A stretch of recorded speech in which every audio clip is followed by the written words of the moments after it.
This problem is about creating a sketch of the graph of a function f given information about f, f prime, and f double prime. The table below contains information about f, f prime, and f double prime on the intervals -infinity to 3, 3 to 5, 5 to 7, and 7 to infinity. Sketch a possible picture for the graph of f.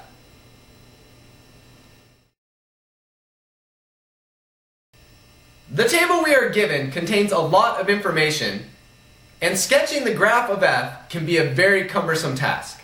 It is best to just proceed in small, simple steps, and the graph of f will build itself slowly.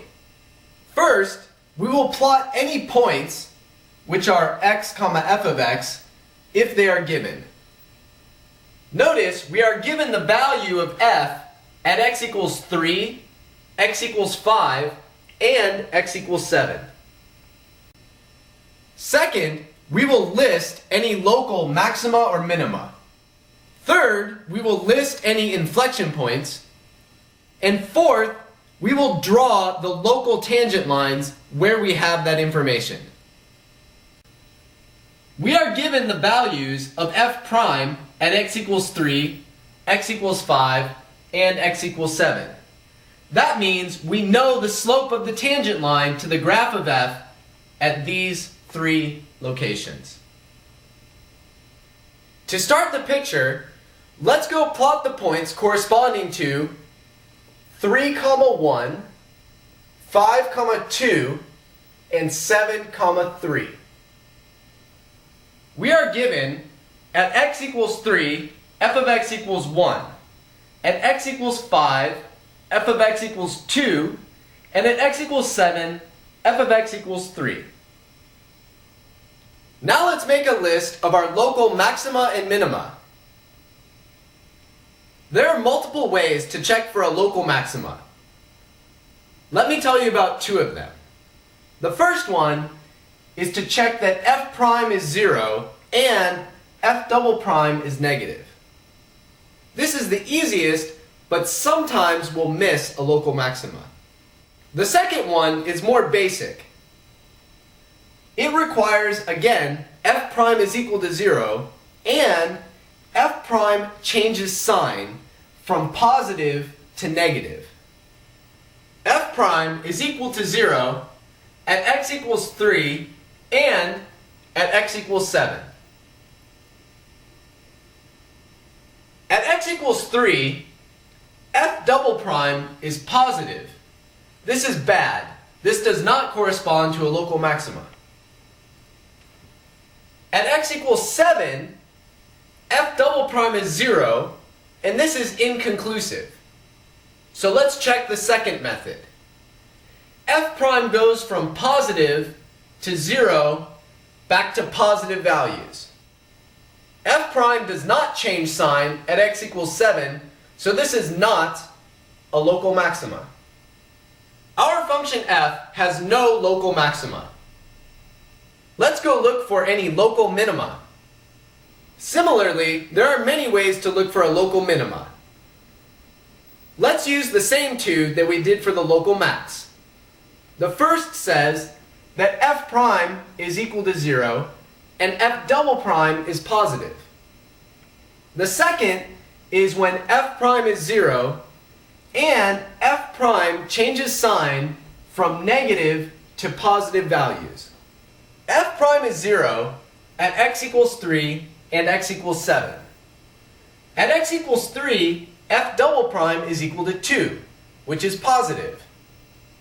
So yes, we have a local minimum at x equals 3. At x equals 7, again, f double prime is equal to 0, and this is inconclusive. However, f prime goes from positive to 0 to positive. This is not a local minimum. Our only local minimum is at x equals 3. Remember our 4 steps. We've taken care of steps 1 and 2. Now let's go list the inflection points. An inflection point in the graph occurs when f double prime changes sign. Let's read from left to right the line for f double prime. F double prime is positive, and then 2, and positive, then 0, then negative, then 0, then positive. Where did it change sign? It did not change sign at x equals 3. It did change sign at x equals 5, and again at x equals 7. Therefore, we have inflection points at x equals 5 and x equals 7. The last thing to do before we try to sketch the graph is to draw the local tangent lines. We know the values for the slope of the tangent line, which is f prime, at x equals 3, x equals 5, and x equals 7. Those values are 0, 1, and 0. Let's go draw those.